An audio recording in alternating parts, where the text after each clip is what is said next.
টেকনাফের রোহিঙ্গা আশ্রয় শিবিরে দুই পক্ষের গোলাগুলি বাংলাদেশের জন্য কতটা হুমকি?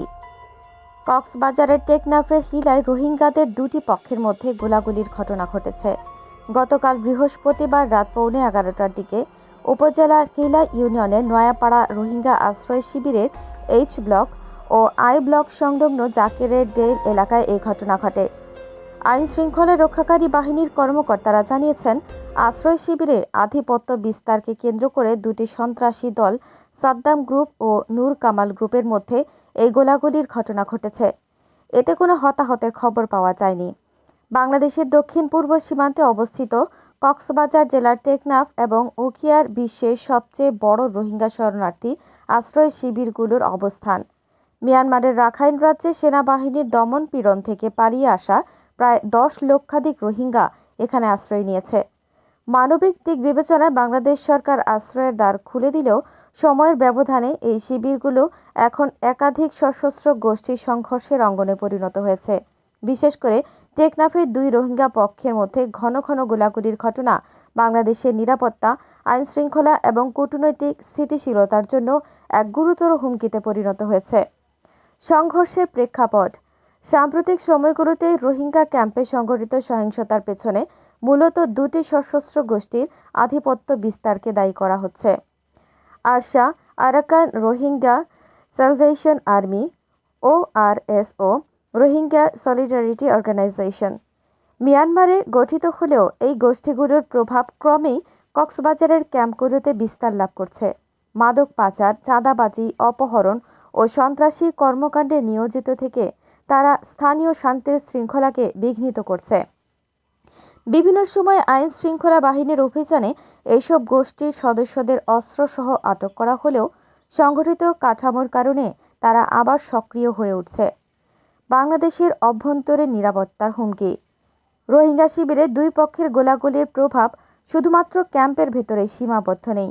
আশেপাশের স্থানীয় বাঙালি জনগোষ্ঠীর জীবনও এতে হুমকির মুখে পড়ে যাচ্ছে।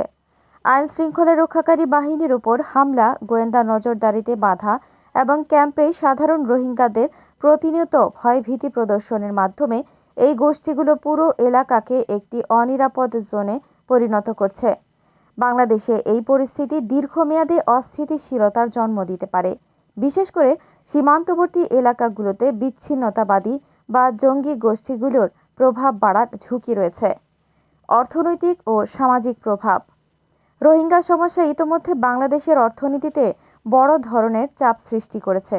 আন্তর্জাতিক সাহায্য নির্ভর এই জনগোষ্ঠীকে আশ্রয়, খাদ্য, চিকিৎসা ও শিক্ষার ব্যবস্থাপনায় বছরে হাজার কোটি টাকা খরচ হচ্ছে। এর উপর ক্যাম্পে গোলাগুলি বা সহিংসতা বাড়লে আন্তর্জাতিক সহায়তা সংস্থাগুলো নিরাপত্তাজনিত কারণে কার্যক্রম কমিয়ে দিতে পারে, যার ফলে পরিস্থিতি আরও নাজুক হয়ে উঠবে। একই সঙ্গে স্থানীয় জনগণের মধ্যে ক্ষোভ বাড়তে পারে, যা সামাজিক সহাবস্থানের উপর বিরূপ প্রভাব ফেলবে। কূটনৈতিক জটিলতা ও আন্তর্জাতিক প্রতিক্রিয়া: রোহিঙ্গা সংকট শুরু থেকে একটি আন্তর্জাতিক বিষয়।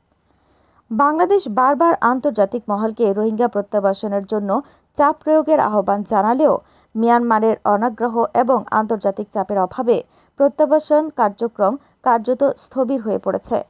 ক্যাম্পে সহিংসতা বাড়লে আন্তর্জাতিক সম্প্রদায় বাংলাদেশের নিয়ন্ত্রণ ব্যবস্থার ব্যর্থতা নিয়েও প্রশ্ন তুলতে পারে। এটি বাংলাদেশের কূটনৈতিক অবস্থানকে দুর্বল করে দিতে পারে এবং ভবিষ্যতে আন্তর্জাতিক সাহায্য কমে যেতে পারে। সম্ভাব্য সমাধান ও করণীয়: এই সংকট মোকাবেলায় বাংলাদেশের জন্য প্রথম ও প্রধান পদক্ষেপ হল ক্যাম্প ভিত্তিক নিরাপত্তা জোরদার করা। গোয়েন্দা তথ্য সংগ্রহ, প্রযুক্তি নির্ভর নজরদারি, সশস্ত্র বাহিনীর সমন্বয় এবং ক্যাম্পের নিয়মিত অভিযান চালিয়ে সন্ত্রাসী গোষ্ঠীগুলোকে দমন করতে হবে। একই সঙ্গে রোহিঙ্গা জনগোষ্ঠীর মধ্যে সচেতনতা বাড়ানো ও নেতৃত্ব গড়ে তোলা জরুরি, যারা সহিংসতা ও সন্ত্রাসবাদের বিরুদ্ধে অবস্থান নিতে পারে। এছাড়া আন্তর্জাতিক সম্প্রদায়ের সহযোগিতা আরও কার্যকরভাবে নিশ্চিত করতে হবে। জাতিসংঘ, OIC ও অন্যান্য আঞ্চলিক সংস্থার সঙ্গে সমন্বয় করে মিয়ানমারকে প্রত্যাবাসন বিষয়ে বাধ্য করতে কূটনৈতিক চাপ বাড়াতে হবে। পাশাপাশি ভাষান্তরসহ অন্যান্য বিকল্প আশ্রয়ের পরিকল্পনাকে জোরদার করা প্রয়োজন, যেখানে নিরাপত্তা ও নিয়ন্ত্রণ সহজতর হবে।